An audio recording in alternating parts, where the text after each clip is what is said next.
Up next on Illinois Lawmakers, a conversation with State Representative Bill Hauter of Morton. Dr. Hauter is one of several state lawmakers whose districts are being impacted by the Pritzker administration's decision to tear down some old prisons and rebuild them. In your situation, it's the Logan Correctional Center in Lincoln. Give us the background on that. So Logan Correctional Center is the largest multi-level security women's prison in Illinois. In fact, there's only one other smaller one that's minimum security women's prison in Illinois.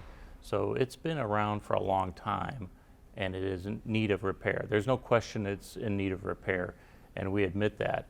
But we've had years of neglect and deferred maintenance, and we knew the intentions were to basically not do any kind of repair or maintenance to Logan Correctional Center, and then demolish it or renovate it at some later time. Well, the time is now, and it was announced that they would demolish and rebuild Logan Correctional Center.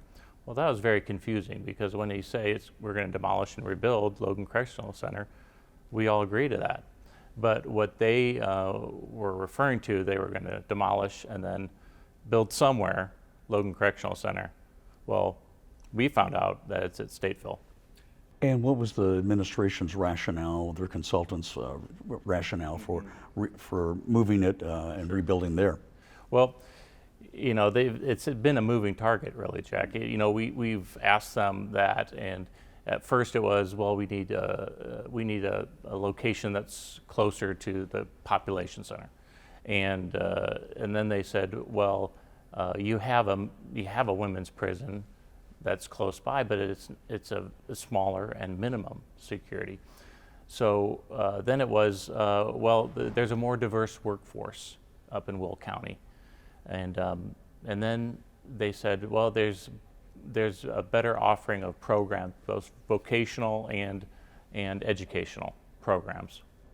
With respect to the actual facility, how many residents does it house? Almost 1,000 inmates. Almost 1,000. And what is the current workforce there? About 500, and a lot of those are union jobs. I mean, most of them are union jobs. It is a huge economic driver for Logan County, and the impact of a closure and you know, losing it to the Stateville location is just humongous. It's a massive impact. We think it's over $61 million of economic impact to Logan County, and it's not just Logan County. It's Macon County, it's Sangamon County, and many of the reps in the surrounding districts will be affected by this. There's an old saying that for every dollar that's spent in a local community, it probably changes hands 6 times, so that's what you're talking about. Do they have a time frame at this point for actually phasing out Logan and possibly rebuilding? Yeah, that's known only to them, but there is a COGVA time frame for public comment, and that has to be by law, by statute. It has to be in a certain amount of time. So we look forward to the next few weeks, that being scheduled where our constituents can have a say and give their arguments as well. You've been building up a grassroots movement. We were talking about that just a little bit before we went on the air. You had a Facebook meeting last night, or a Zoom meeting last night, with a lot of the concerned officials, including Senator Turner and the other lawmakers.